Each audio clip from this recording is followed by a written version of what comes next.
Bonjour à tous, on se retrouve aujourd'hui pour un chapitre de seconde sur une première approche de la quantité de matière qui est une notion fondamentale en chimie.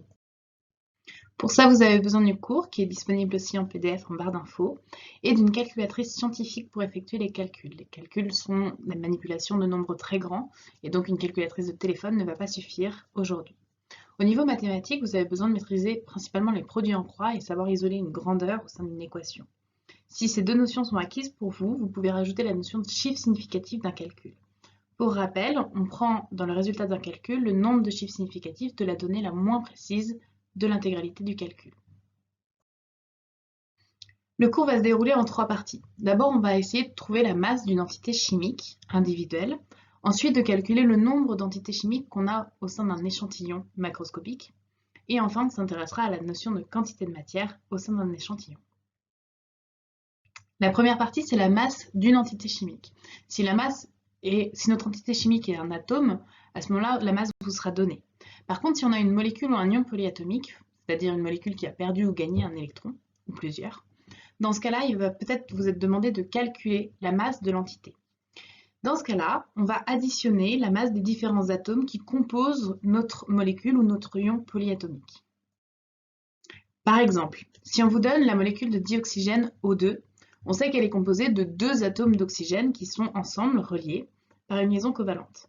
Et ainsi, la masse de la molécule de dioxygène sera 2 fois la masse d'un atome d'oxygène.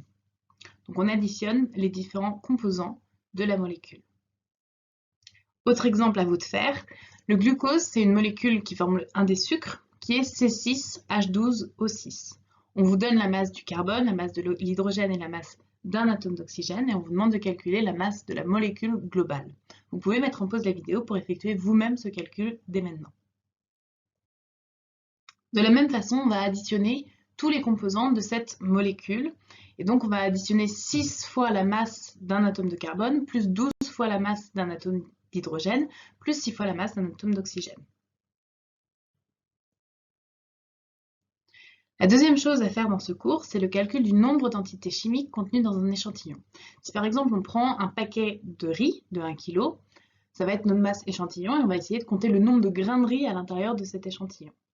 Ce nombre va être très grand et donc on va effectuer un calcul plus simple pour pouvoir résoudre le problème. Si on connaît la masse de l'entité, sachant que toutes les entités ont la même masse, on va pouvoir récupérer le nombre d'entités au sein d'un échantillon.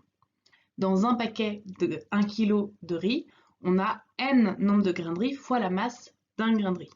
De la même façon, dans un verre d'eau, par exemple, on va avoir n molécules d'eau multiplié, la masse de notre verre d'eau sera n molécules d'eau multipliée par la masse d'une molécule d'eau, ce qu'on a calculé précédemment. Par exemple avec l'eau, si on vous donne un échantillon qui est de 1 kg d'eau distillée, la masse de l'échantillon, c'est justement nos 1 kg d'eau distillée. La seule espèce présente ici, c'est notre molécule d'eau H2O. Et on vous demande de calculer le nombre d'entités dans cet échantillon. On reprend la formule, mais avant ça, on va devoir calculer la masse d'une entité, et donc ici la masse d'une molécule d'eau. Ensuite, on pourra effectuer le calcul pour obtenir le nombre de molécules d'eau dans notre échantillon. Ainsi, la masse d'une molécule d'eau, une molécule d'eau c'est H2O, donc 2 atomes d'hydrogène et un atome d'oxygène. On va sommer les masses des différents atomes qui composent notre molécule pour obtenir la masse finale de notre molécule. Ensuite, on va utiliser la formule, la masse d'un échantillon, c'est le nombre d'entités chimiques multiplié par la masse d'une entité chimique. Ici, une molécule d'eau va avoir une masse mH2O qu'on vient de calculer. Donc, grand N molécules d'eau, le nombre de molécules d'eau dans notre échantillon, formera la masse entière de notre échantillon. Et ainsi, en effectuant le calcul, on sait que la masse de l'échantillon c'est 1 kg, la masse de H2O c'est 2,99 10 puissance moins 26 kg. Et donc en effectuant le calcul, on obtient que dans notre échantillon de 1 kg d'eau distillée, on a 3,34 10 puissance 25 molécules d'eau.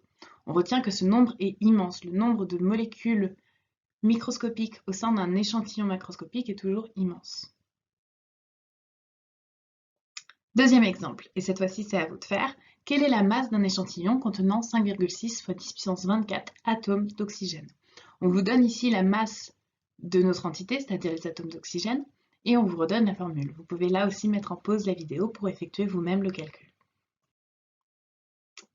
Ainsi, on va utiliser seulement la deuxième formule puisque la masse de notre entité est déjà connue.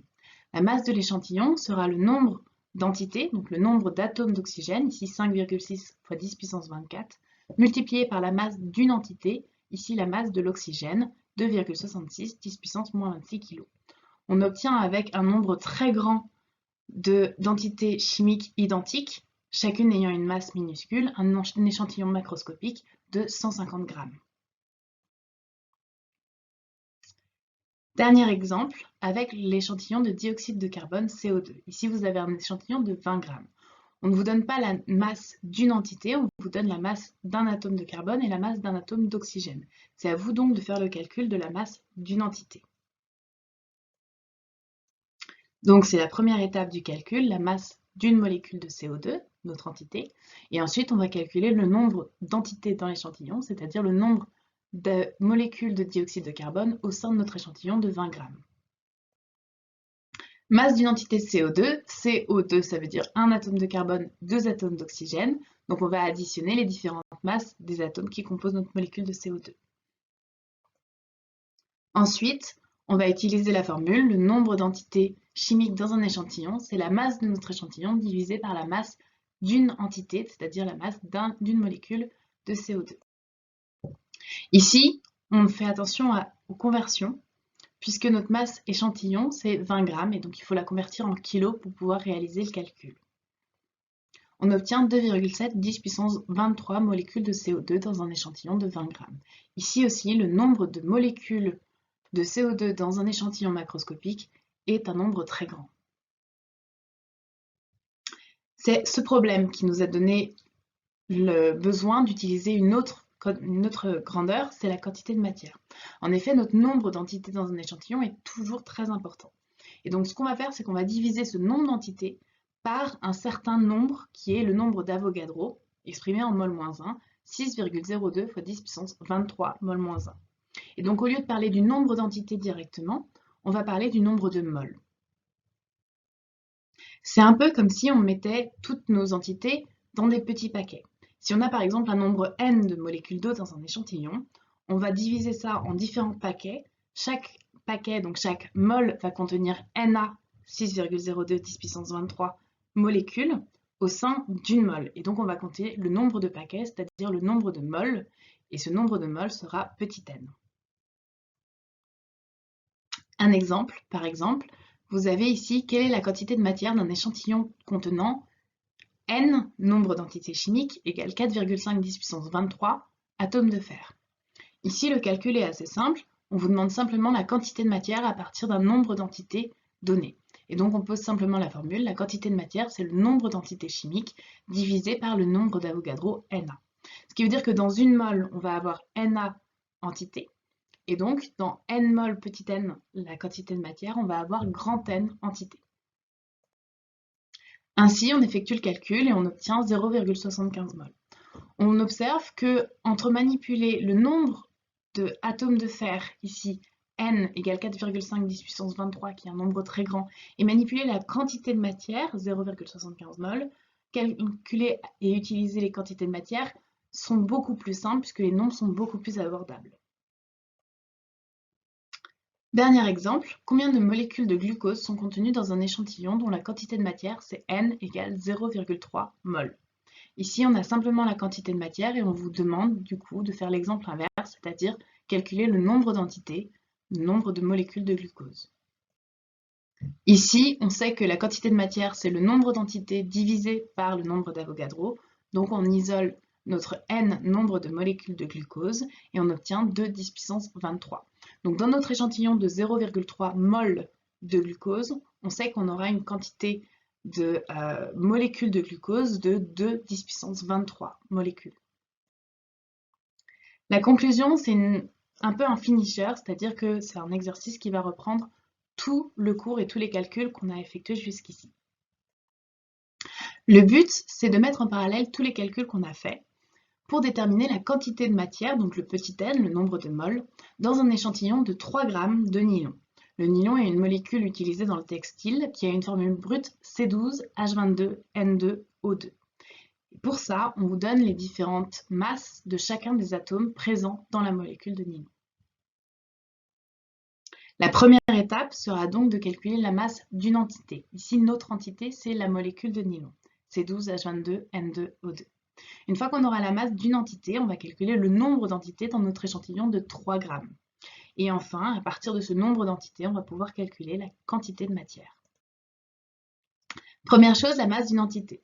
On a dit C12H22N2O2, on somme tous les atomes formant notre molécule. La masse d'une molécule de nylon sera donc 12 fois la masse d'un atome de carbone, plus 22 fois la masse d'un atome d'hydrogène, plus 2 fois la masse d'un atome d'azote, plus 2 fois la masse d'un atome d'oxygène. Ensuite, on va calculer le nombre de molécules de nylon dans notre échantillon qui fait 3 grammes. La formule est connue, la masse d'un échantillon, c'est le nombre d'entités multiplié par la masse d'une entité, c'est-à-dire ici d'une molécule de nylon. Et donc notre nombre de molécules de nylon sera la masse de l'échantillon divisé par la masse d'une entité.